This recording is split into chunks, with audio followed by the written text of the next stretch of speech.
Iwatani Naofumi vit sans emploi et se satisfait de son existence d'otaku. Quand son budget est serré, au lieu d'acheter il va en bibliothèque. Alors qu'il consulte un light novel, il arrive très vite à des pages blanches. Soudain, il se fait happer dans un univers héroïque fantasy, tout comme 3 autres jeunes hommes, Kitamura Motoyasu, Amaki Ren et Kawazumi Itsuki. Ils ont été invoqués pour devenir les légendaires héros destinés à sauver le royaume Melromark d'une terrible menace. Chacun est équipé d'une arme assignée, lance, épée, arc et pour Naofumi, il s'agit d'un bouclier. Le soir, ils discutent tous les 3 et se rendent compte qu'ils viennent chacun d'un Japon différent. Le lendemain, ils rencontrent le roi qui leur explique la raison de leur venue. Chacun d'entre eux est capable d'accéder à un tableau magique de statistiques leur indiquant leur niveau de compétence au combat. Les 3 confrères de Naofumi semblent s'adapter très bien à cette situation et négocient même une importante récompense en échange de leur coopération. Un groupe de guerriers rejoignent chacun des 4 héros pour l'épauler. Personne toutefois ne se range du côté de Naofumi, car ils le dédaignent tous pour le fait qu'ils détiennent un bouclier et non une arme offensive. Seule une femme, Main Sufia accepte de se joindre à lui. Chaque héros reçoit 800 pièces d'argent pour leur quête.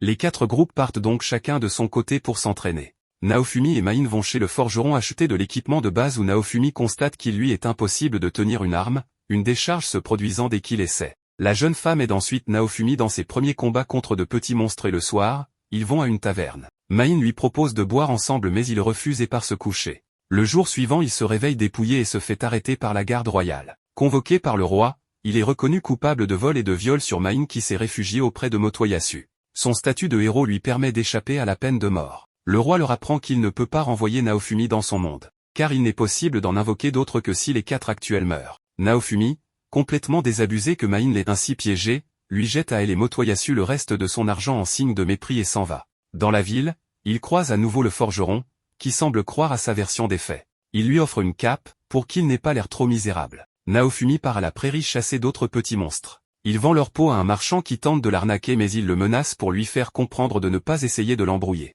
Il laisse ensuite quelques pièces chez le forgeron, en échange de la cape et poursuit sa route. Dans la soirée, 3 hommes veulent le braquer mais il les envoie balader. Il rencontre ensuite Beluka, un vendeur d'esclaves qui lui propose sa marchandise, humaine et non humaine, envoûtée par un sort, comme renfort au combat. Naofumi parcourt sa réserve et s'arrête sur une jeune fille à oreilles de raton laveur terrifiée dans sa cage. Beluka fait voir à Naofumi sa meilleure marchandise pour lui donner un aperçu de ce qu'il pourrait acquérir avec les moyens financiers. Il porte finalement son dévolu sur la petite aux oreilles de raton laveur, dont l'ancien maître aimait la torturer et la laisser en saleté. Beluka la configure pour appartenir à Naofumi. Le jour suivant, il emmène sa nouvelle esclave, Raftalia, acheter un équipement de base et commence à l'entraîner au combat. Il se rend compte que son expérience gagnée est partagée avec lui. Il lui fait aussi manger un morceau, ce qui la remplit de joie. L'après-midi, ils poursuivent l'entraînement et passent quelques niveaux. Raftalia se souvient que ses parents lui avaient dit que le héros au bouclier prenait soin des semi-humains.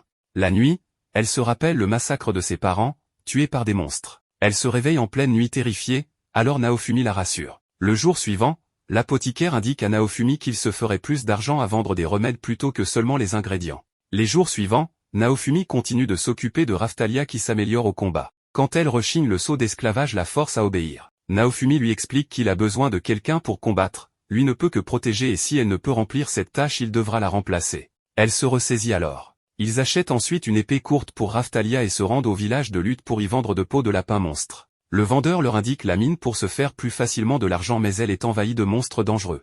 Tous deux s'y rendent et commencent à l'explorer. Naofumi semble assez satisfait de la nouvelle forme magique qu'il a débloquée pour son bouclier constitué de cordes. Ils sont confrontés à un monstre de la même espèce que ceux qui ont tué les parents de Raftalia. La petite panique ce qui force Naofumi à fuir. Il lui explique qu'elle doit se battre si elle ne veut pas que d'autres tragédies similaires se reproduisent. Naofumi se jette sur la créature et encaisse une blessure mais Raftalia reste paralysée par la peur malgré l'ordre de Naofumi et la souffrance causée par le sceau. Il lui demande alors de fuir mais la perspective qu'il abandonne la pousse finalement à combattre. Ils tuent ensemble le monstre et elle se jette dans ses bras. Ils obtiennent ensuite une bonne somme grâce aux minerais rapportés de la mine. Un mois s'est passé. Naofumi et Raftalia ont progressé mais il leur reste peu de temps avant la première vague de calamités. Ils se rendent chez le forgeron qui remarque combien Raftalia a grandi et est devenue plus forte. Naofumi était venu pour lui acheter une nouvelle épée mais elle refuse et lui rétorque qu'il a besoin d'une nouvelle armure. Le forgeron lui en prépare une sur mesure. Il lui apprend aussi que le grand sablier de l'église de Grand Place lui permet de connaître le temps restant avant la première vague. Naofumi et Raftalia s'y rendent. Et grâce au pouvoir du bouclier, Naofumi peut voir en décompte de minutes qu'il ne reste plus que 20 heures. Il croise aussi les autres héros et leurs compagnons. Ces derniers n'hésitent pas à le provoquer mais Naofumi s'efforce de les ignorer. Plus tard, Raphtalia lui demande ce qui s'est passé avec les autres héros mais il refuse de lui répondre. Puis vient le moment de la première vague. Les héros et leurs compagnons sont tous téléportés automatiquement sur les lieux. Naofumi et Raphtalia décident d'aller protéger le village de Lutte. Naofumi charge Raphtalia de faire évacuer la population tandis qu'il attire l'attention des monstres. Certains villageois essaient de l'aider mais il leur demande de ne pas risquer leur vie. Raphtalia le rejoint ensuite et combat à ses côtés. Soudain, le village se fait incendier par une boule de feu lancée par les chevaliers royaux. Ils voulaient ratisser le large en achevant les monstres et se moquent des dommages collatéraux. Ils sont soudain attaqués par un autre groupe de monstres mais Naofumi les défend. Les chevaliers allaient partir rejoindre les autres héros mais une partie décide de rester combattre aux côtés de Naofumi. Pendant ce temps, les autres héros en terminent avec les monstres. Le calme revient, les villageois regagnent leur village, constatent les dégâts et le nombre de victimes. Ils viennent remercier Naofumi pour les avoir sauvés. Raphtalia lâche un peu la pression après avoir tué tant de monstres et laisse couler ses larmes et Naofumi vient la rassurer. Naofumi prend part à la fête célébrant la victoire contre la première vague de calamité. Raphtalia l'incite à manger un morceau. Motoyasu, sur incitation de Main, défie Naofumi en duel. Il le blâme pour utiliser une esclave et le roi, en entendant cela, autorise le duel et fait retenir Raphtalia pour forcer Naofumi à combattre. Les deux se rendent dans la cour et Motoyasu charge vers Naofumi et en ruant de coups de lance. Naofumi le piège toutefois en le surprenant avec un monstre balle orange qu'il planquait sous sa cape et lui prend le dessus en combinant plusieurs formes de son bouclier. Alors que la victoire semble sienne, Main intervient et le balaie avec un sort de vent. Motoyasu en profite pour le battre et quand Naofumi hurle à la triche, personne ne le croit. De plus, il apprend que Main est en fait une princesse. Il voit alors Raphtalia se faire libérer de son sceau d'esclave et lui tourner le dos. Au bord du désespoir, il essaie de se débarrasser du bouclier mais qui réapparaît à chaque fois à son bras. Son bouclier active un mode de malédiction. Raphtalia gifle Motoyasu et clame suivre Naofumi de son plein gré. Les deux autres héros, Itsuki et Ren, arrivent à leur tour pour mettre en lumière la tricherie de Main. Raphtalia va ensuite réconforter Naofumi, aux abois. Il la rejette maintes fois, persuadée qu'elle se fiche de lui aussi, mais elle réussit à le calmer et le rassurer. Elle lui jure de rester à ses côtés. Naofumi a d'ailleurs eu du mal à la reconnaître. Ayant grandi rapidement en prenant des niveaux, un trait de caractéristique propre aux semi-humains. Maintenant Naofumi assiste avec les autres héros à la remise des récompenses mais le roi décrète qu'il ne recevra rien, en échange de la libération de Raphtalia. Ren et Itsuki rétorquent qu'il mérite une récompense car si son duel n'était pas truqué il l'aurait gagné la main haute.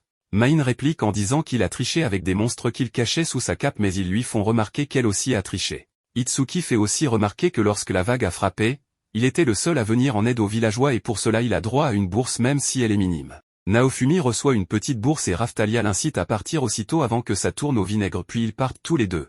Ils retournent chez Beluka le vendeur d'esclaves où Raphtalia demande un nouveau sceau d'esclavage, pour prouver à Naofumi qu'elle mérite sa confiance. Naofumi regarde sur une table à côté et voit des œufs. Beluka propose de lui en vendre une, en lui disant qu'avec un peu de chance, il pourrait contenir un filorial. Il se laisse tenter et l'achète. Ensuite, l'apothicaire lui offre un livre de remèdes en cadeau pour avoir protégé le village Lutte lors du passage de la vague. La vendeuse magicienne lui apprend qu'il a une prédisposition pour les sorts de régénération et de protection, tandis que Raphtalia tend plutôt vers les sorts d'ombre et de lumière. Elle lui offre aussi un grimoire pour avoir sauvé le village de Lutte. Toutefois, Naofumi devra en apprendre la langue pour le déchiffrer. Peu après, le fait clos et en sort un filorial, un oiseau. Les jours passent et l'oiseau grandit à une vitesse exponentielle. L'oiseau grandit et devient la nouvelle monture de Naofumi. Motoyasu et Main débarquent à Lutte, annonçant placer le village sous la bannière de Motoyasu et exigeant 50 pièces d'argent pour toute sortie ou entrée du village, qui serviront à la reconstruction du village. Le seigneur local répond que la charge est trop lourde, ce que confirme Naofumi qui leur apprend le coût de la vie. Main veut réprimer la protestation par la force mais des informateurs lui transmettent un message. Elle se ravise et lance un défi à Naofumi pour décider du sort du village, une course. Motoyasu chevauche un dragon tandis que Naofumi l'affronte avec Philo. Motoyasu traite Philo de piaf ce qu'elle n'apprécie pas et elle lui met un coup de pied retourné dans l'entrejambe. Et cela fait éclater Philo et Naofumi de rire. La course commence autour du village avec Philo et Naofumi qui sont en tête de la course. Plusieurs soldats piègent Naofumi pour le ralentir en créant des trous devant eux ou en les ralentissant avec de la magie mais ils gagnent quand même grâce à la perspicacité de Naofumi et à la rapidité de Philo. Main l'accuse d'entourloupe mais les informateurs ont inspecté le parcours de la course et confirment que des traces de magie ne correspondant pas au sort potentiel de Naofumi ont été trouvées. Main abandonne et s'en va avec Motoyasu. Les villageois remercient Naofumi, qui refuse une récompense en argent. Ils se contentent d'un chariot pour ses voyages. Raphtalia a toutefois le mal des transports et ils font une pause pour la nuit. Le lendemain, Philo a de nouveau changé de forme et devient une fillette. Philo pouvant prendre forme humaine, le trio retourne en ville. Naofumi lui a fait apposer un sceau d'esclave chez Beluka, ce qui a coûté cher car en tant que Philo Queen, elle possède déjà une grande force. Beluka explique à Naofumi que les Philo Queens sont des Filorios très singuliers. Après avoir quitté Beluka, ils enchaînent avec le forgeron pour acheter un équipement humain à Philo. Le forgeron lui répond toutefois qu'il n'a pas de quoi convenir à une créature capable de changer de forme comme Philo et il l'envoie chez la couturière. Chez la couturière, Naofumi explique qu'il veut des habits résistants qui ne se déchireront pas à chaque transformation. La couturière lui demande alors s'il a apporté le fil enchanté. Comme Naofumi ne sait pas de quoi il s'agit, la couturière la lui explique en disant que c'est du fil tissé grâce au mana de la personne qui va porter les habits. La couturière leur indique de trouver du fil enchanté pour coudre des vêtements à Philo. Ils vont chez la magicienne mais celle-ci n'a plus la pierre précieuse au pouvoir magique qui permet de tisser ces fils car elle est brisée. Les voilà partis en mission de colportage, espérant trouver du fil enchanté. Sur la route ils aident un homme qui devait livrer un remède à sa mère qui est gravement malade. Grâce à la rapidité de Philo, il arrive à temps et sauve la vieille dame. En retour, l'homme lui donne des vivres en guise de paiement. Après avoir parcouru de nombreux villages et villes pour divers commerces, ils escortent un joaillier qui raconte à Naofumi comment il est célèbre dans la région. Aussitôt devant eux, surgit un groupe de bandits qui voulaient s'en prendre au joaillier. Les bandits demandent à Naofumi de leur livrer le joaillier et ils auront la vie sauve mais Naofumi refuse. Le chef des bandits donne l'ordre à l'un de ses gardes qui a augmenté de niveau de s'en prendre à eux. Raftalia grâce à son sort d'invisibilité et Philo avec son sort de tornade vont les capturer. Normalement, Naofumi devait les livrer aux gardes. Mais comme la royauté est contre lui, il demande alors à Philo de les dévorer. Les bandits le supplient de leur laisser la vie sauve. Il accepte à condition qu'ils lui remettent tout leur butin. C'est ainsi qu'il va les dépouiller. Pour lui avoir sauvé la vie, le joaillier décide d'apprendre à Naofumi tout ce qu'il sait du façonnage du métal et le travail des pierres pour leur insuffler du mana de même que tous ses contacts. À la taverne, il entend parler de la progression des autres héros. Motoyasu aurait sauvé un village de la famine. Itsuki aurait chassé un grand dragon. Quant à Ren, les rumeurs restent vagues à son sujet, d'autres disent qu'il s'entraînerait en secret ou explorerait un donjon. Le marchand indiqua aussi une carrière à Naofumi où il pourrait se fournir en pierre à tisser du fil enchanté. Avec la magicienne tenant la boutique de magie, ils se rendent dans les galeries profondes d'un sanctuaire. Là, ils rencontrent un monstre lion à queue de serpent. Ils se lancent dans un combat avec le monstre. Malgré la magie d'invisibilité de Raftalia, le monstre parvient toujours à prédire sa position, ce qui permet à Philo de conclure qu'il est très sensible au bruit. Naofumi grâce à son bouclier sonore dans lequel Philo crie. Ils affaiblissent le monstre un peu mais c'est Raftalia qui va lui porter le coup de grâce. Il récupère la pierre sur les stalactites de la grotte. De retour en ville, Philo doit tisser elle-même la pierre pour l'imprégner de son mana. La couturière lui coud ensuite une robe qui s'adapte à ses changements de formes humaines et animales. Naofumi entend parler d'un village ayant un grand besoin d'herbicides par le joaillier. Sur la route, il remarque d'énormes racines d'arbres. Une fois qu'il a livré les herbicides, les habitants lui expliquent la situation de leur village. Il profite de l'occasion pour lui demander son aide pour sauver le village de vignes monstrueuses envahissantes et à guérir leurs malades grâce à son pouvoir. Ayant entendu parler des malades, Naofumi se lève et va les trouver et il les soigne grâce à sa technique d'amélioration des remèdes. En ce moment, Philo passe son temps à se goinfrer. En effet, il s'agit du village que Motoyasu a sauvé de la famine en apportant une graine magique. Elle a effectivement fructifié et apporté de quoi se nourrir, mais ces vignes ont continué de proliférer, si bien qu'elles s'en prennent aussi aux humains.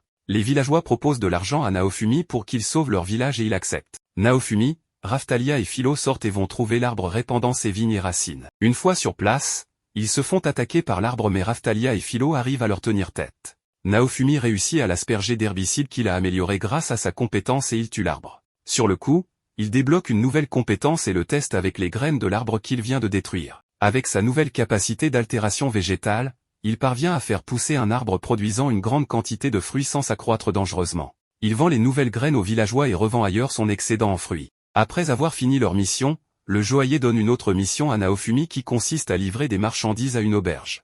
Ils décident alors qu'ils passeront la nuit dans l'auberge pour pouvoir profiter des bains thermaux de l'auberge. Dans la suite de leur voyage, Raftalia s'agace de voir Philo s'accaparer Naofumi et sent la jalousie la gagner. En ayant entendu des rumeurs dans leur auberge, elle part dans la nuit chercher du latium, une pierre rare qui permettrait de fabriquer des amulettes d'amour. Les oiseaux Gagoko en collectionnent. Elle recherche un de leurs nids. Mais Philo se joint à la course, voulant pour sa part s'emparer d'eux de Gagoko et en offrir à manger à Naofumi. Les deux rivalisent alors pour accéder à un nid, mais elles vont devoir faire équipe lorsqu'elles s'attirent les foudres d'un sanglier géant. Finalement elle trouve un Gagoko mais n'arrive pas à l'attraper et ses œufs sont cassés par le sanglier géant. Elle tue le sanglier et le ramène en ville. Elles en tirent une coquette somme et achètent à Naofumi un marteau de haute qualité. Une nuit, Naofumi confectionne en secret un bracelet pour Raftalia. Dans la journée, ils reprennent leur route croisent deux voyageurs leur déconseillant de se rendre au village de la montagne s'ils ne veulent pas mourir. Mais ils s'y aventurent tout de même. Une fois arrivés au village, ils tombent sur un vieil homme. Le vieil homme emmène Naofumi à la rencontre du médecin du village pour lui vendre des médicaments. Ayant vu l'état des malades, il décide alors de leur administrer lui-même les médicaments. Mais la maladie n'est pas endiguée pour autant. L'infirmière leur apprend qu'elle provient sûrement du vent de la montagne, déversant les émanations empoisonnées du cadavre du dragon mort tué par l'un des héros. Seuls des aventuriers peuvent s'en approcher car la faune environnante a changé aussi. Naofumi propose de faire disparaître le corps en échange de 500 pièces d'argent. Les voilà partis pour la montagne. Naofumi se protège grâce à une propriété magique de son bouclier. Mais à leur arrivée, le dragon s'est zombifié. Alors que lui et Raphtalia allaient fuir, Philo attaque le dragon sur un coup de tête. Mais elle finit dévorée. Choqué, Naofumi ressent à nouveau sa haine pour ce monde ressurgir en lui. Son bouclier passe en mode malédiction et active de nouvelles capacités. Son bouclier dégage de puissantes flammes qui repoussent le dragon et il laisse aller sa rage. Soudain, Philo s'extirpe du ventre du dragon en le lui déchirant. Naofumi reprend ses esprits grâce à la voix de Raphtalia, mais ayant encaissé les flammes de plein fouet, elle en ressort blessée. Naofumi lui administre des premiers soins tandis que Philo leur avoue avoir mangé un cristal magique qu'elle avait trouvé dans le ventre du dragon. Sans doute ce qui l'avait réanimé. Naofumi et Philo nettoient rapidement les lieux et rentrent au village. Le médecin ausculte Raphtalia mais il ne peut rien faire, Raphtalia étant touchée par une puissante magie noire. Il lui conseille d'aller voir un prêtre dans une plus grande ville. Philo offre une partie du cristal du dragon qu'elle avait gardé de côté.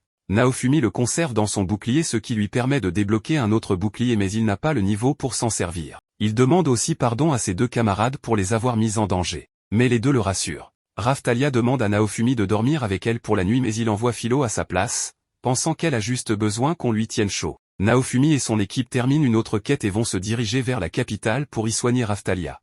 En passant, Philo ressent la présence d'une jeune fille, Melty, qui s'amusait avec des filoriales sauvages. Naofumi et son équipe s'approchent d'eux, ce qui fait fuir les filoriales. Alors que Philo pense à déguster les filoriales, Naofumi lui explique que ce sont ses congénères. Melty est enthousiaste de voir un filorial aussi grand que Philo et pour couronner le tout, elle parle. Melty lui offre une tranche de viande séchée. Elle se lie d'amitié aussitôt. Naofumi les laisse jouer ensemble pour l'après-midi le temps que lui et Raphtalia aillent soigner d'autres malades. Le soir, Philo rentre avec Melty, qui avoue à Naofumi qu'elle a perdu son cortège qui se rendait à la capitale en étant partie jouer avec des filoriales. Elle supplie Naofumi de la laisser voyager avec eux. Naofumi espère obtenir une récompense si elle s'avère être une noble mais il pense aussi être accusé d'enlèvement. Il allait refuser mais grâce à l'intervention de Philo et Raphtalia, il accepte. Ce qui rend Philo heureuse. Pendant ce temps une femme masquée les observe. Le lendemain ils se mettent en route avec tous les remerciements des habitants. Ils voyagent toute la journée et ils partagent de très bons moments ensemble. Le soir, pendant le dîner, Melty donne une part de sa nourriture à Philo mais Naofumi la lui reprend, ce qui énerve Philo. Naofumi et Raphtalia découvrent les vêtements de Melty par terre à côté de Philo. Ce qui leur fait penser que Philo l'a dévoré. Il réveille Philo et lui pose la question c'est ainsi qu'il découvre que Melty dort cachée dans le plumage de Philo. Quand Raphtalia s'en approche et la touche, elle s'endort aussitôt. Naofumi en conclut que les plumes de Philo détiennent des caractéristiques soporifiques. Le jour suivant, ils atteignent la capitale. Philo propose d'accompagner Melty à sa demeure pendant ce temps, Naofumi et Raphtalia se rendent à l'église pour se procurer d'eau bénite pour sauver Raphtalia. Ils finissent par acquérir l'eau bénite auprès de l'évêque pour une pièce d'or. En ressortant, un garde interpelle Naofumi.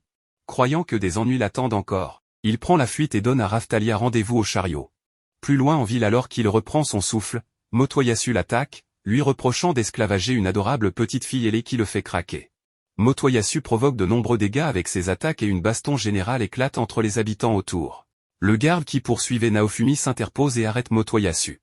Mine déclare que ce combat est autorisé par le roi mais Melty arrive, révélant être la petite sœur de Mine, et annule la déclaration de Mine. Elle fait remarquer à Motoyasu les dégâts qu'il a causés dans la ville. Raphtalia et Philo rejoignent Naofumi. Motoyasu s'adresse à Philo, inquiet de sa condition mais il la vexe sans savoir que sa vraie forme est celle d'un oiseau géant. Philo, énervé, l'envoie encore valser. Plus tard, au calme chez le forgeron, Melty explique à Naofumi qu'elle est l'héritière au trône, sa grande sœur posant beaucoup de problèmes de par son comportement. Naofumi met toutefois fin à la conversation, refusant de dialoguer avec Melty car elle fait partie de la royauté. Melty s'en va, après que Naofumi l'a conduite. Sa mère la reine lui avait confié la mission d'apaiser les tensions avec le héros au bouclier et réprimander le roi, mais elle a fait chou blanc. Naofumi interdit à Philo de voir Melty à nouveau sans lui donner de raison palpable puis elle part en pleurant. Le garde qui avait suivi Naofumi le retrouve avec 2 autres soldats et 2 magiciens.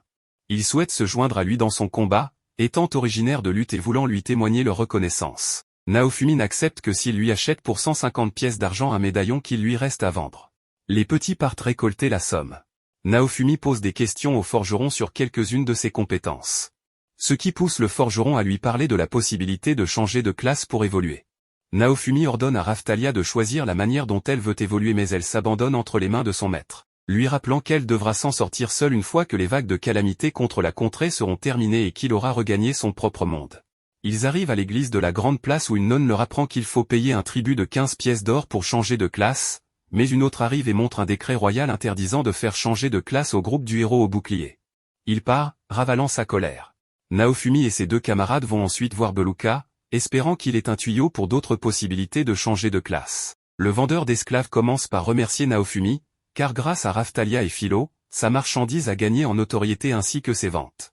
Puis il lui cite plusieurs autres royaumes où il pourrait changer de classe dont Schildfrieden, dirigé par des semi-humains. Beluka lui vend ensuite des griffes spéciales pour Philo et lui confie une mission qui permettra de tester la nouvelle arme. Le petit groupe part chasser un monstre dans les égouts. Arrivé sur place, un monstre les attaque puis Philo réplique aussitôt. Raphtalia l'immobilise et Philo lui coupe la tête. Le soir, Naofumi applique les bandes sur les plaies de Raphtalia. Il espère qu'elle sera rétablie avant la prochaine vague. Raphtalia demande à Naofumi s'il accepterait de l'emmener dans son monde. Philo se réveille, jalouse, elle s'énerve en disant que Raphtalia flirte avec Naofumi. Naofumi, agacé, met fin à la conversation. Le trio se prépare et se remet en route. Il passe par une ville où une taxe de passage est exigée. Il rencontre quelques habitants qui veulent échanger des biens contre de la nourriture. Les habitants leur apprennent que le héros à l'arc a renversé un seigneur tyran mais que depuis, les révolutionnaires imposent à leur tour de lourdes taxes. Dans une auberge, ils tombent sur Ren et Itsuki. Ces derniers, qui se sont fait voler leur récompense pour leurs dernières missions respectives par un imposteur qui imite leur identité. Ils viennent accuser Naofumi d'être l'imposteur. Naofumi cependant leur apprend ce qu'il s'est passé dans le pays où Ren a mené la révolution et ses conséquences pour la population puis les conséquences engendrées par le dragon mort que Itsuki a laissé derrière lui. Il les sermonne pour leurs actes irréfléchis puis il part. De retour à la capitale, le forgeron a fabriqué un plastron pour Naofumi avec le cœur du dragon zombie avec une fonction d'auto-réparation. Les 5 guerriers de lutte retrouvent Naofumi avec la somme exigée. Naofumi la leur laisse et leur donne aussi le médaillon pour qu'ils s'achètent de l'équipement. Il les avertit toutefois de ne pas tenter de l'utiliser ou de le duper sinon il le leur fera payer très cher. La nouvelle vague de calamité approche à grands pas. Naofumi fait le plein de remèdes et d'armes. Il offre un bracelet à Raphtalia puis une épingle à cheveux à Philo. Naofumi, avec Raphtalia, Philo et le petit groupe de soldats sont téléportés sur les lieux. Ils protègent un village en combattant les monstres. Une vieille femme, parmi celles que Naofumi avait soignées dans ses missions précédentes, se bat à ses côtés. Étant une ancienne aventurière, elle ne comptait pas rester les bras croisés. Depuis près de 3 heures, les autres héros ne semblent pas réussir à endiguer la source de la vague de calamité. Naofumi décide de laisser la vieille avec le petit groupe de soldats sur place défendre le village tandis qu'il part à la source de la vague de calamité avec Philo et Raphtalia. Un navire géant génère des monstres que Ren combat depuis le sol pendant que les autres héros les combattent sur le navire. Ils espèrent faire sortir le dévoreur d'âmes en décimant monstre après monstre, mais cela n'en finit pas. Pendant que Itsuki et Motoyasu se disputent, Naofumi prend les choses en main et remarque l'aspect étrange de l'ombre des monstres. Sur ses ordres, Raphtalia exécute un sort de lumière et attaque les ombres. Cela force le dévoreur d'âmes à se montrer. Les 3 autres héros attaquent le dévoreur d'âmes avec leurs coups spéciaux mais sans grande efficacité. Philo et Raphtalia se lancent aussi à l'attaque de plein fouet et l'atteignent mais sa barre de vie baisse très lentement. S'ils ne se dépêchent pas, les habitants risquent de se faire tuer par d'autres monstres.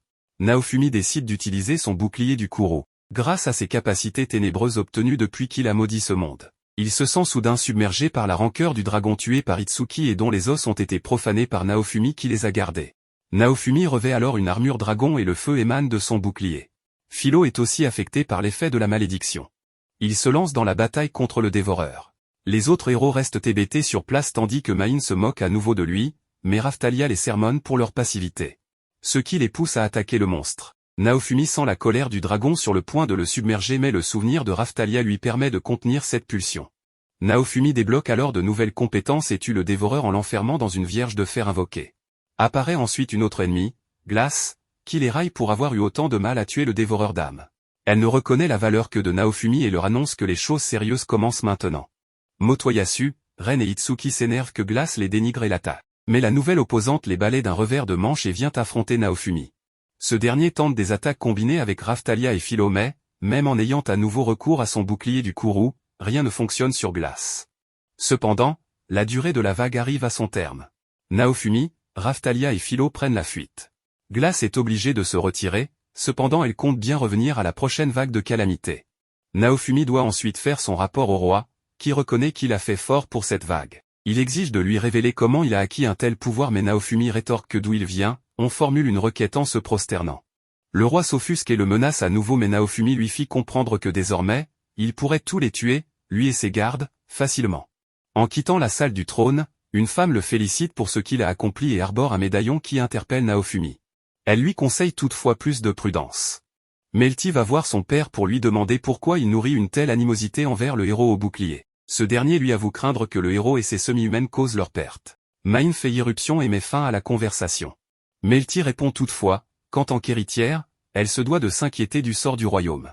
Naofumi et ses deux camarades se préparent à leur départ pour Siltvelt ou Schildfrieden, en vue de changer de classe. Le forgeron, Ellar, leur fournit quelques équipements pour leur voyage. Ils se mettent en route mais Melty les rattrape et demande à Naofumi d'aller s'excuser auprès du roi pour se réconcilier. Il refuse catégoriquement, ce qui exaspère la jeune fille, devant l'entêtement des deux hommes. Soudain, Naofumi la sauve d'une tentative d'assassinat de la part de l'un de ses gardes. Les gardes agissent comme si Naofumi avait cherché à s'en prendre à Melty.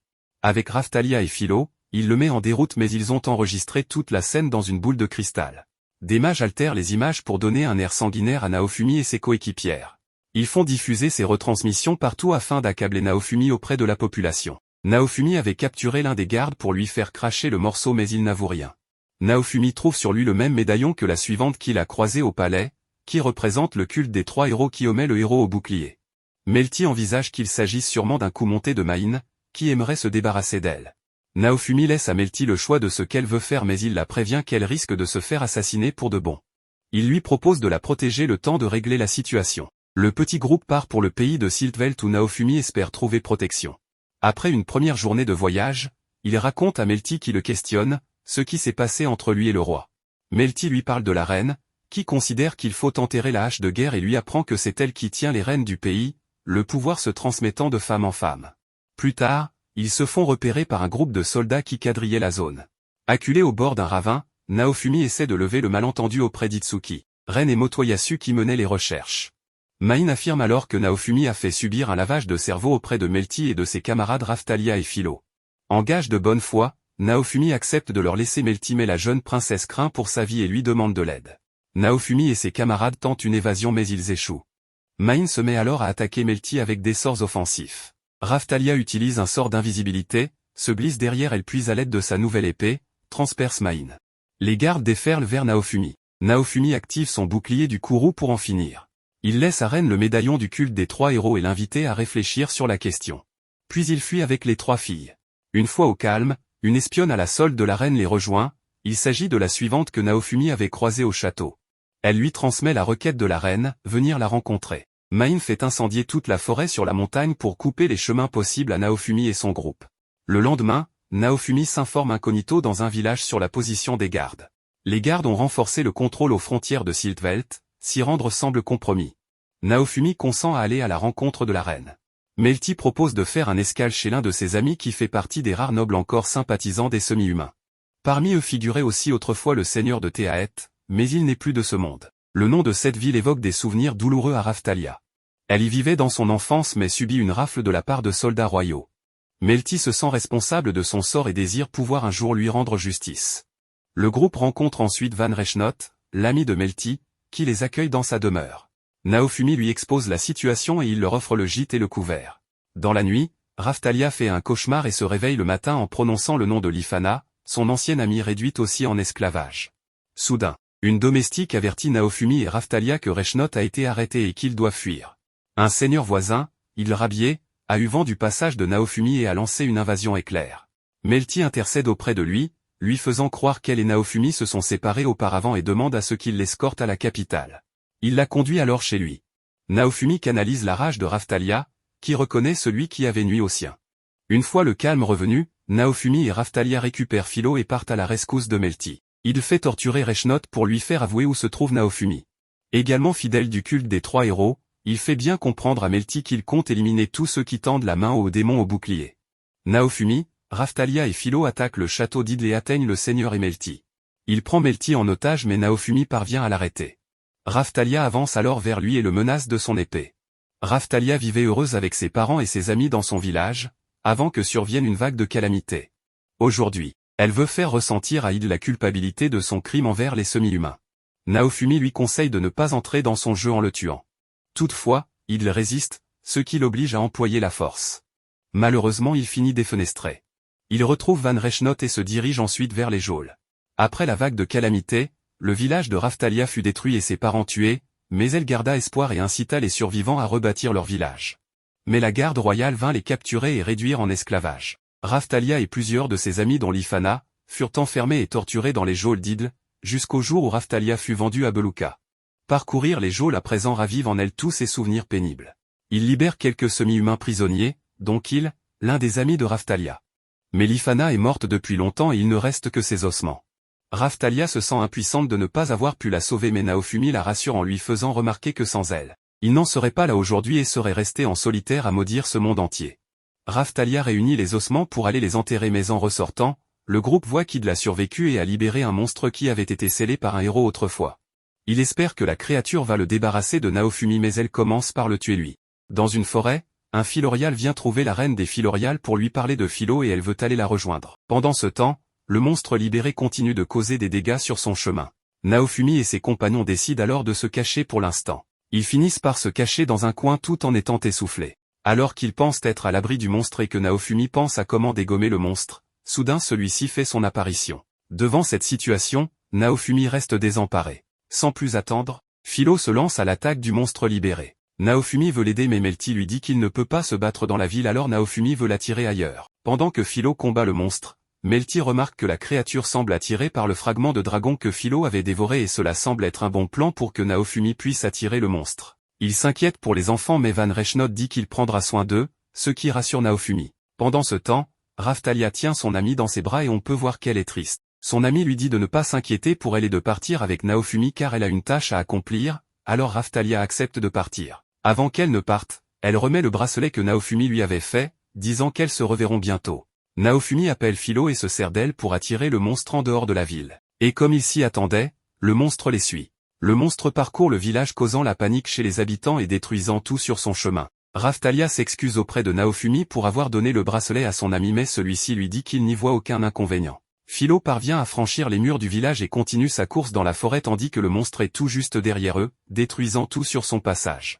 Ils arrivent à une plaine au bord d'un lac et ils se mettent en place pour lancer leur contre-attaque. Soudain, le monstre sort de la forêt et fonce droit sur eux mais Naofumi le bloque avec son bouclier aérien et le brise. Sans tarder, Philo enchaîne avec une attaque au visage et à l'abdomen du monstre. Vient alors le tour de Melty et Raphtalia, cependant, les écailles trop dures du monstre rendent inefficaces toutes leurs attaques. Philo sollicite l'aide de Naofumi pour avoir plus d'élan pour attaquer à son aise. Alors celui-ci déploie ses boucliers aériens, ce qui permet à Philo de donner un coup puissant qui reste toutefois sans aucun effet. Le monstre provoque une secousse avec son pied et envoie au même moment Naofumi valser avec sa queue, pendant que Raphtalia charge sur lui. N'ayant plus le choix, Naofumi veut faire recours à son pouvoir démoniaque, quand soudain, un brouillard magique les entoure. Melty lui dit qu'il s'agit d'une barrière magique très puissante. Aussitôt, un troupeau de Philorial fait son entrée pour encercler le monstre et se tenir comme des soldats. Naofumi ne comprend plus rien à la situation.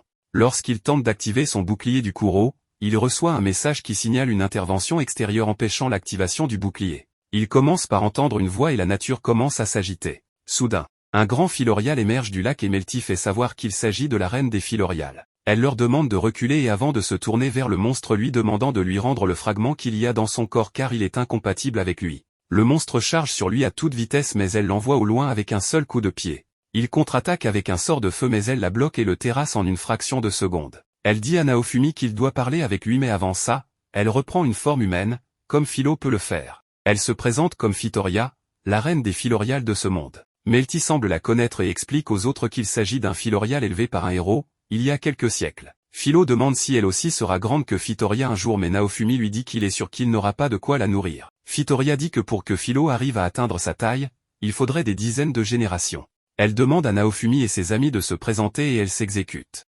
Phitoria remercie Melty pour lui avoir apporté son aide par le passé et Melty révèle à ses amis qu'elle l'a rencontré lors d'une visite diplomatique. Naofumi remercie Phitoria d'avoir tué le monstre et Phitoria leur demande de la suivre pour discuter. Naofumi veut d'abord récupérer le fragment d'âme du monstre. Cependant, la reine des Philorial lui dit qu'il n'aime pas les héros qui font cela. Mais Naofumi lui dit que cela lui permet d'améliorer son bouclier. Fitoria le met en garde qu'un jour, il ne parviendra plus à contrôler le bouclier du Kuru, mais Naofumi lui dit qu'il en a besoin pour survivre dans ce monde. Elle laisse tomber, puis Naofumi prend la pierre et l'incorpore dans son bouclier. Après, Fitoria lui dit de monter dans son carrosse et quelques secondes après, ils arrivent dans un lieu rempli de ruines. Fitoria leur dit que selon les rumeurs, il s'agirait des ruines de la civilisation protégée par les héros originels et qui est interdite aux humains. Fitoria dit que maintenant elle est la gardienne de ces ruines. Soudain, le ventre de Philo commence à grogner, pendant que Raftalia se demande si son ami et les autres semi-humaines vont bien.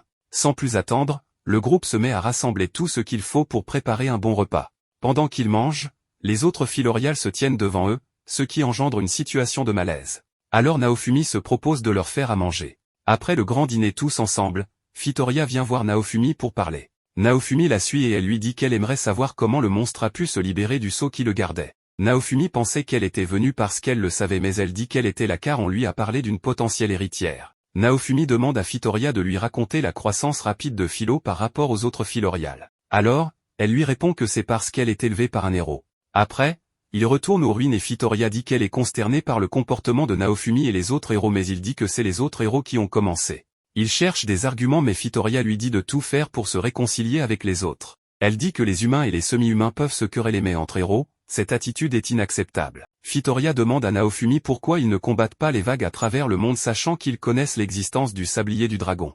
Naofumi est surpris car il ne savait pas que les vagues frappaient d'autres endroits à part Melromark. Fitoria dit que normalement, un seul héros est invoqué dans chaque pays. Naofumi lui révèle qu'il a appris l'existence des fameux sabliers, il y a peu. Fitoria lui dit qu'elle se fiche bien du sort des humains et elle combat uniquement parce que le héros qui l'a élevé lui a demandé de le faire. Elle dit qu'elle ne pourra pas sauver le monde toute seule et qu'elle a besoin de l'aide des héros. Naofumi dit qu'elle est plus puissante qu'eux et elle rétorque qu'un jour viendra où elle ne le sera plus.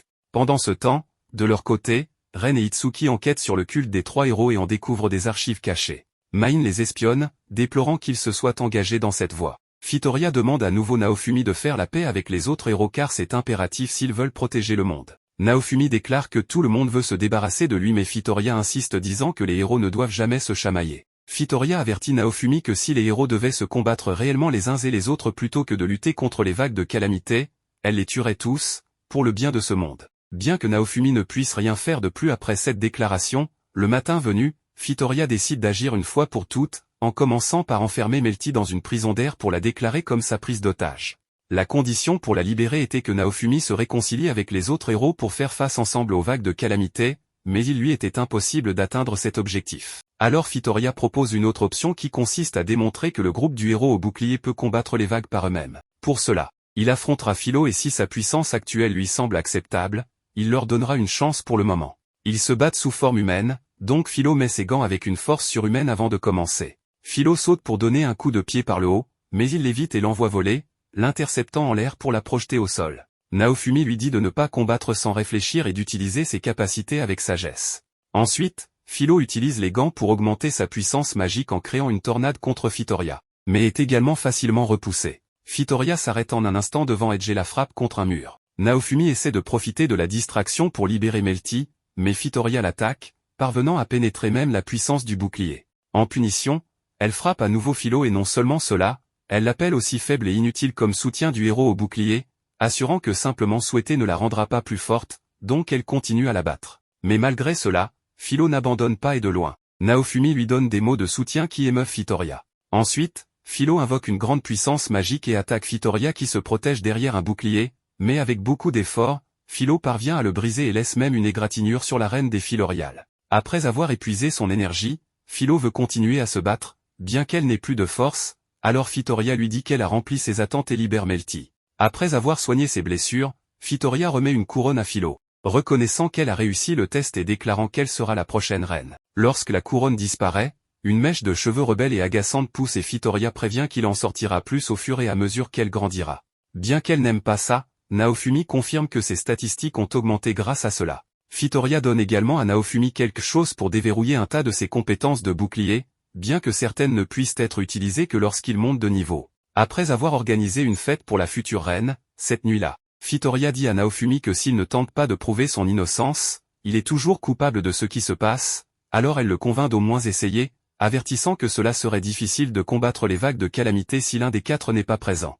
En plus de cela, elle dit qu'à un moment donné, on leur demandera de choisir s'ils préfèrent sauver le monde, ce qui signifie sacrifier de nombreuses vies, ou s'ils veulent sauver les gens, ce qui est un chemin plein d'épines. Bien que Fitoria ne se souvienne pas de nombreuses choses et ne comprenne pas la différence entre sauver le monde ou sauver les gens, elle dit quand même à Naofumi qu'il devrait se préparer à cette décision. Elle l'aide aussi avec un pouvoir qui active une armure avec le noyau de dragon pour l'aider à contrôler le bouclier de la rage sans perdre le contrôle et se sentant émue de rencontrer un héros comme celui qu'il a élevé, elle lui demande de la laisser reposer dans son âme. Le lendemain, Fitoria les transporte vers un endroit près des héros pour que Naofumi puisse tenir sa promesse et leur donne également un carrosse, ce qui fait plaisir à Philo. Lorsqu'ils approchent de la ville, Naofumi décide de passer directement par le poste de contrôle, car s'ils y sont, Ren et Itsuki, ils le laisseront passer. Cependant, lorsqu'ils approchent, les soldats activent une alarme et celui qui les attend à l'entrée est précisément la pire option possible, Motoyasu.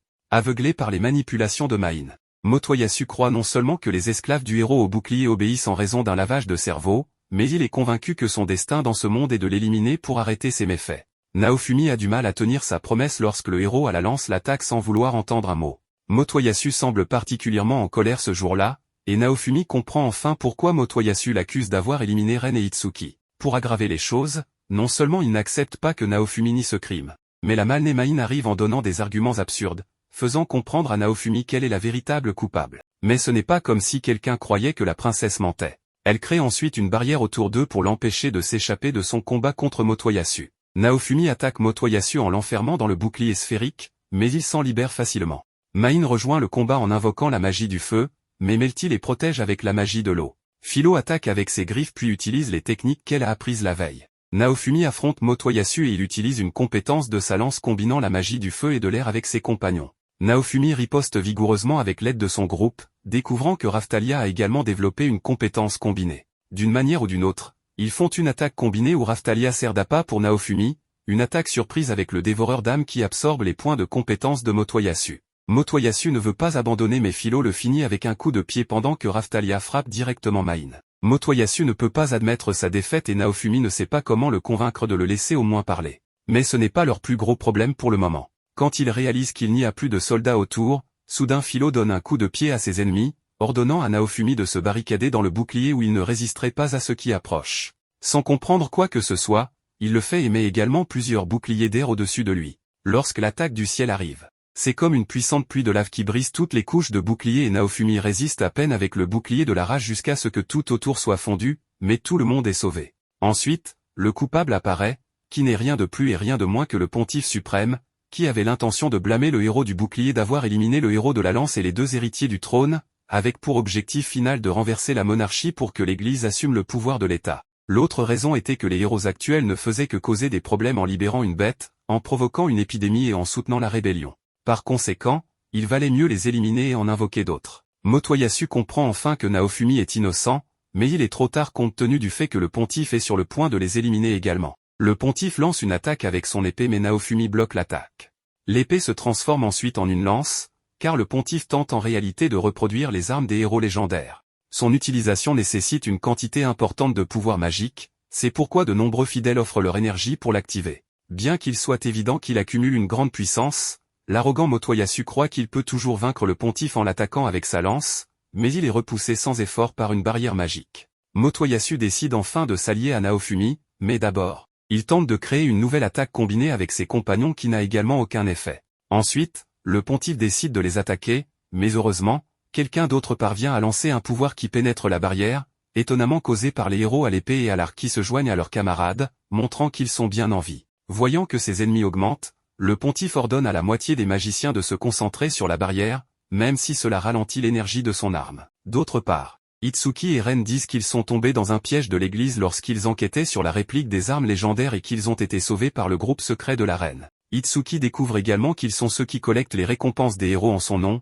et non pas Naofumi, qui est outré car, pour la première fois, il montre de la compréhension envers lui. Mais cette affaire doit être mise de côté pour le moment, car ils doivent affronter les religieux. Les héros les avertissent que les forces de la reine sont en route et qu'il serait préférable de se rendre avant leur arrivée pour atténuer leur châtiment. Cependant, le pontife est convaincu qu'il agit au nom de Dieu et c'est pourquoi il n'a pas peur d'eux. Ensuite, les héros décident de s'unir, sauf Naofumi qui élabore un plan avec ses compagnons. Lorsque les héros lui reprochent de ne pas vouloir se joindre à eux, Naofumi leur rappelle toutes les humiliations qu'il endure, les accusant également parce que, avec leurs actions, l'église des trois héros gagne plus de pouvoir, principalement parce que Motoyasu se laisse manipuler par Main. De plus, ils ont commis trop d'erreurs dans tout le royaume et c'est pourquoi le pontife a raison de dire qu'ils ne sont pas bons en tant que héros. À ce moment, le pontife les attaque, mais Naofumi revient les protéger. Se souvenant de la promesse avec Fitoria, il accepte de collaborer avec eux juste pour vaincre le pontife. Cependant, leurs ennemis rassemblent assez de magie pour invoquer un pouvoir gigantesque qui crée une sorte de cathédrale qui sera le cercueil des héros car c'est le dernier endroit qu'ils verront de leur vivant.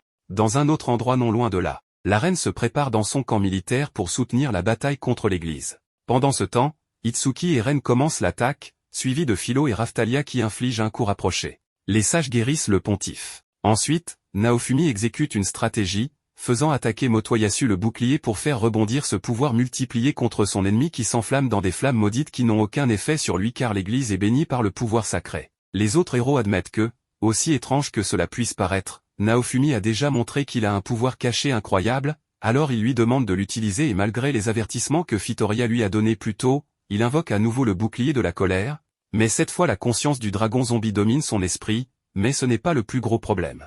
La colère qu'il a accumulée provient des rancunes qu'il nourrit lui-même contre ceux qui l'ont calomnié et humilié. C'est pourquoi il se laisse dominer par la haine, acquérant un pouvoir négatif incroyable, qui ne passe pas inaperçu par ceux qui l'entourent. Bien que Naofumi ait l'intention de tout détruire sur son passage, il entend soudainement les voix de ses compagnons qui lui rappellent qu'il ne déteste pas absolument tout le monde, car il a aussi eu de bons moments avec eux. Ainsi, ce sont eux qui l'aident à reprendre le contrôle sans se soucier d'être affecté par la malédiction dans le processus.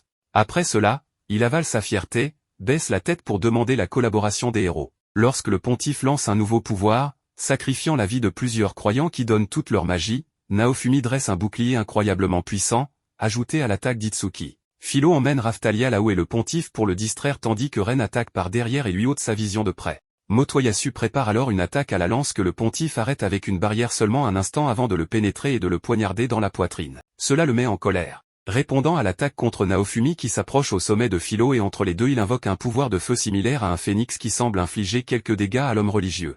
Cependant, il repousse une fois de plus les attaques puissantes de haut niveau lancées par les héros grâce à sa réplique des armes légendaires. Puis il la transforme en un arc et au lieu de les tirer, il tire une flèche vers le toit de la cathédrale, ce qui provoque non seulement la projection du reflet du pontife, mais aussi des flèches qui commencent à tomber de toutes parts. Lorsqu'ils sont en situation de désavantage, la reine arrive, invoquant un pouvoir qui enferme le pontife dans une prison de glace et qui permet une opportunité d'utiliser un nouveau pouvoir du bouclier appelé sacrifice de sang. Bien qu'il n'imagine pas que c'est si littéral, tout le corps de Naofumi éclate de sang qui commence à couler sur le sol. Le pontife se moque, croyant que son pouvoir le consume, jusqu'à ce qu'une créature émerge du sol et le dévore, le transformant en morceaux entre ses crocs. Il remporte la victoire si rapidement qu'ils ont du mal à croire que c'est vrai.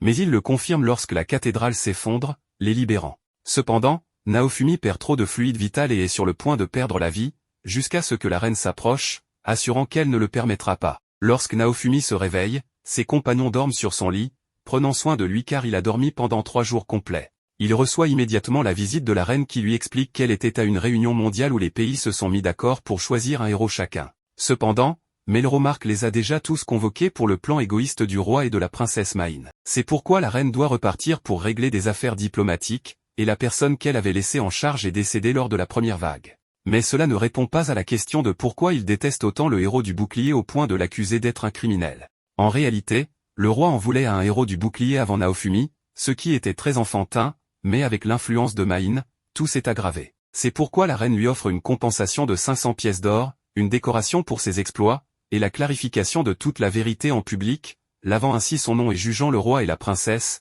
car quels que soient les liens de parenté avec la reine, ils doivent payer pour leurs péchés. Bien que Naofumi ait fait un cauchemar où il se sentait coupable de l'exécution de ses 2 principaux ennemis, il se dit de ne pas s'en préoccuper. Le matin, les 4 héros se rendent à une audience avec la reine où le roi et la princesse se présentent comme des criminels pour faire face à un procès. Afin que Main ne puisse pas mentir, il place une marque d'esclave sur elle, et grâce à cela, elle ne peut nier qu'elle a monté un complot contre le héros du bouclier, qu'elle a tenté d'éliminer sa sœur pour garder la couronne, et qu'elle a collaboré avec l'église. Lorsque la reine demande si Naofumi a vraiment commis des méfaits contre Main, la négation provoque une douleur insupportable à la marque. À l'extérieur du palais, les citoyens et les soldats regardent le procès en direct grâce à une transmission magique. En voyant tout cela, Motoyasu ne peut croire en rien jusqu'à ce qu'il place lui-même une marque d'esclave pour interroger Main et confirmer la vérité devant les yeux de toute la population. Même s'il lave son nom et sa réputation, Naofumi ne se sent pas bien, car il connaît les conséquences de connaître la vérité. Les accusations contre le roi sont d'avoir soutenu sa méchante fille et conspiré avec l'Église, bien qu'il justifie sa tyrannie contre le héros du bouclier par un prétendu événement du passé qu'il ne veut pas voir se reproduire. Néanmoins, la reine déclare son exécution, ce que beaucoup trouvent être une punition trop sévère, et toute la scène se déroule comme dans le rêve de Naofumi. Peut-être c'est pourquoi il ne peut pas accepter le fardeau de la conscience de permettre à la reine d'exécuter sa propre famille et c'est pourquoi il intervient au dernier moment, affirmant que prendre leur vie est une punition trop douce. Il propose alors que désormais le roi serait appelé ordure et la princesse une garce. La reine accepte la piété du héros du bouclier et déclare l'élimination de l'église des 3 héros pour restaurer l'église des 4 héros. Les croyants jettent leur chapelet par terre, et Naofumi essaie de partir quand il est arrêté par la reine et les héros, mais Naofumi ne veut pas de la récompense ni des décorations qu'ils sont sur le point de lui donner. Pour rassurer la reine, il lui dit qu'il continuera à soutenir Melromarc, mais il soutiendra également les autres royaumes contre les vagues car c'est son devoir. Ainsi, il part avec son groupe, et pour la première fois, il est congédié par le peuple et les soldats avec les plus grands honneurs. L'Église avait déjà changé son emblème pour celui des 4 héros et était gardé par les chevaliers. Par conséquent, le groupe de Naofumi a pu monter de niveau sans problème. En plus de cela, la reine a planifié un banquet comme excuse pour rencontrer les 4 héros, qui semblaient, pour une raison quelconque, agacés les uns contre les autres. D'un autre côté, un chevalier du groupe d'Itsuki voulait humilier Raftalia pour être une semi-humaine, et ils ont commencé un duel. Pendant ce temps, la garce a profité pour essayer d'empoisonner la nourriture, mais elle a été découverte par Melty.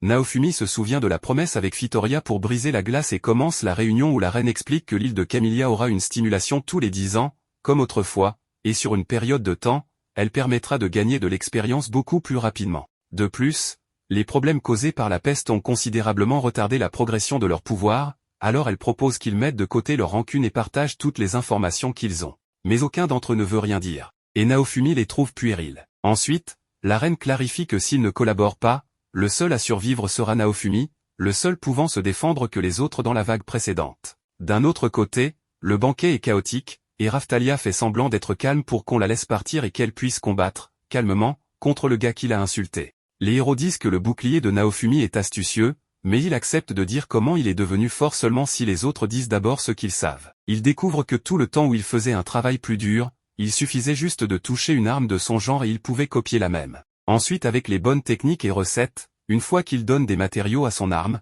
il fabrique lui-même les objets.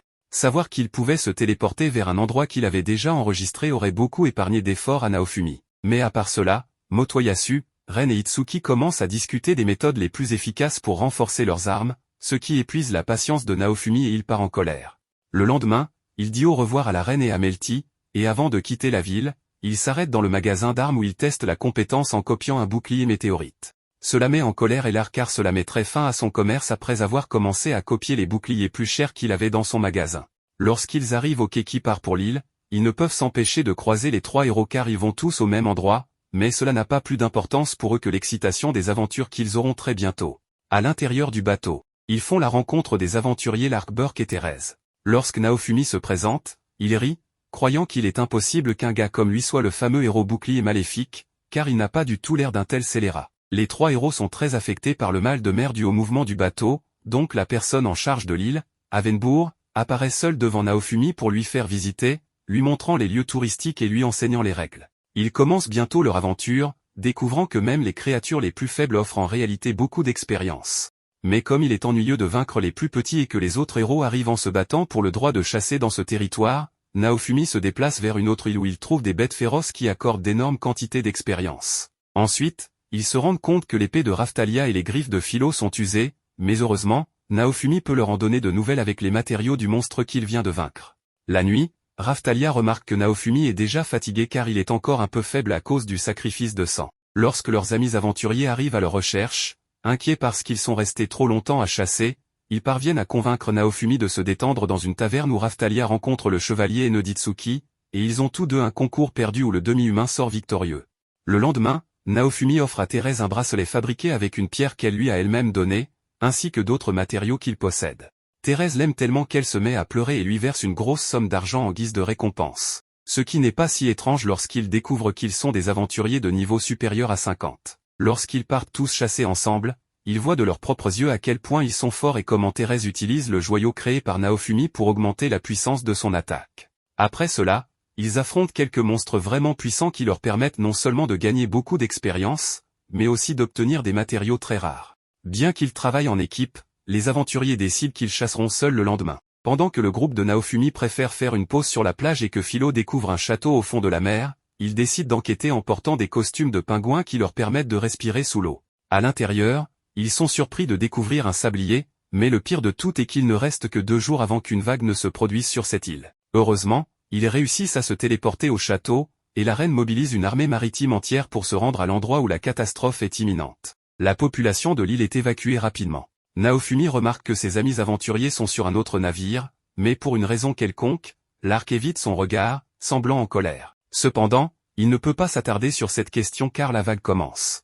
À mesure que les monstres tombent dans la mer, les soldats lancent des tonneaux de liqueur concentrée pour les étourdir. Cependant, un monstre gigantesque s'approche, indifférent à la tactique, et les flèches d'Itsuki se révèlent inefficaces contre lui. Naofumi et Philo entrent dans l'eau, leur mission étant de distraire la créature la plus forte. Ils réussissent à attirer son attention, la forçant à émerger de l'eau, où Itsuki, Ren et Motoyasu lancent des attaques simultanées.